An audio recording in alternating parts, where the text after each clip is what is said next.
नमस्कार मैत्रिणींनो, स्टार प्रवाह मालिका प्रेमाची गोष्टच्या आजच्या भागामध्ये मुक्ता आता घरी येते.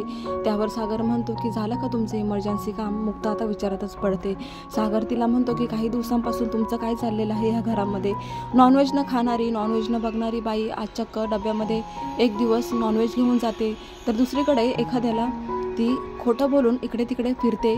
सोनं देण्याचा बहाणा करून कुठे गेली होती सांग, आणि कोण होता तो माणूस. आता असं नका म्हणू की तो पेशंट वयस्कर होता. मी पाहिलंय त्याला, तो तरुण होता आणि तुमच्याच वयाचा होता. त्यामुळे काही खोटं माझ्यापासून लपवू नका. आज माझे आई बाबा पण आहेत तुमच्यासमोर. तुमचं माझ्या अगोदर तुम्ही बड्डेच्या इथून घरी निघाला होतात, मग तुम्ही पोहोचण्यात उशीर कसा काय केला.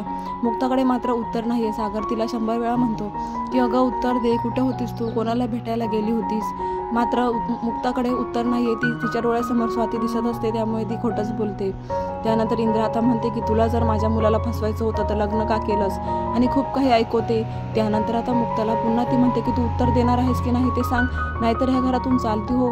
तुला कोण सहन करणार आहे. मला तर आधीपासूनच तुझा राग येत आहे. एकही तुझं कर्तव्य तू पार पाडलेलं नाही आहे. सहीसाठी तरी खरं बोल, नाहीतर ह्या घरातून चालती हो. असं म्हटल्याबरोबर बापू म्हणतात अगं इंद्रा, जरा शांततेने घे ना, तिला सांगायचा संधी तरी दे सांगायची. सारखी बडबडच का करत आहेस. त्यावर इंद्रा म्हणते की तुम्ही शांत बसा. माझं नाव इंद्रा कोळी आहे.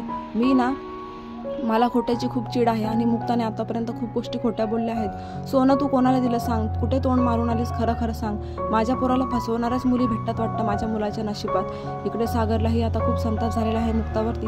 सागरचं म्हणणं आहे की तुम्हाला कोणीही प्रेशराईज करत नाहीये, फक्त खरं काय आहे ते आम्हाला सांगा, बाकी माझं काहीच म्हणणं नाहीये. मुक्ता प्लीज बोल. त्यावर मुक्ता म्हणते की सॉरी, मला माफ करा. मी नाही तुम्हाला उत्तर देऊ शकत ह्या गोष्टींचं. मला आता काहीही बोलायचं नाहीये.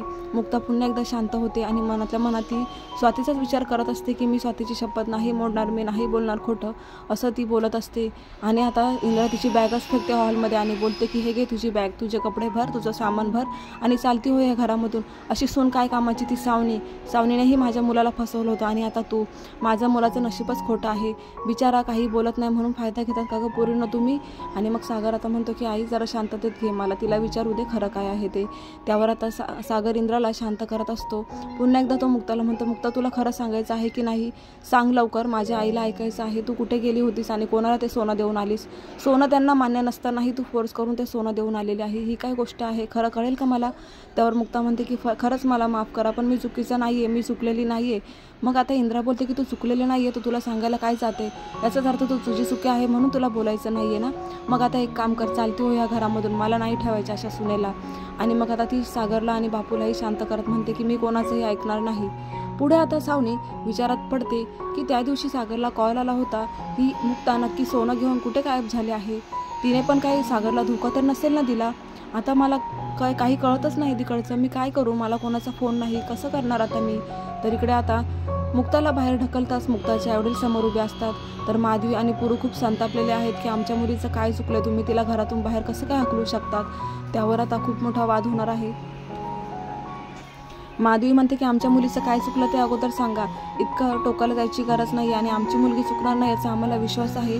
तुमचं काय म्हणणं आहे, तुमचं मत मांडा अगोदर, मग आम्ही आमच्या मुलीला समजावू शकतो. इथे मात्र मुक्ता शांतच असते आणि म्हणते की हे स्वामी, मला खरं बोलावंच लागेल आता. तर पुढे आता मुक्ताला ढकलल्याबरोबरच सागर समोर येतो आणि सागर म्हणतो की थांबा एक मिनटं, तुम्ही तुमच्या घराच्या सुनेला असं बाहेर नाही हकलू शकत. आता इथे सागरला सर्व काही माहिती झालेलं आहे, त्यामुळे सागर मुक्ताची बाजू घेत आता मुक्ताला म्हणतो की तू कुठेही जायचं नाहीस. तू तर आमच्या घराची इज्जत वाचवलेली आहेस, तू आमच्या अब्रूचा विचार केला आहेस, पण इथे बोलायला हवं तिथे तू बोलत नाहीस, आणि जिथे नाही बोलायला हवं तिथं बोलतेस. तुला आज गप्प बसायला काय झालं, तुझं काही चुकलेलं नाही आहे मुक्ता, तुला बोलावंच लागेल. असं म्हणताच आता बापू इंद्रा सर्वजण बघायलाच लागतात. तर माधवी आणि पुरूलाही आता थोडंसं बरं वाटतं की आपल्या मुलीची बाजू घेणारं कोणतरी आहे. आणि मग सागर मुक्ताचा हात पकडून म्हणतो की तू मला साथ दिली आहे मुक्ता, खरंच थँक्स. तिचे आभार मानतच आता खूप मस्त एपिसोड पाहायला मिळणार आहे प्रेक्षकांना आपल्याला. एकही एपिसोड मिस करू नका. स्वातीचं सत्य आता मुक्ता सर्वांसमोर बोलणार आहे.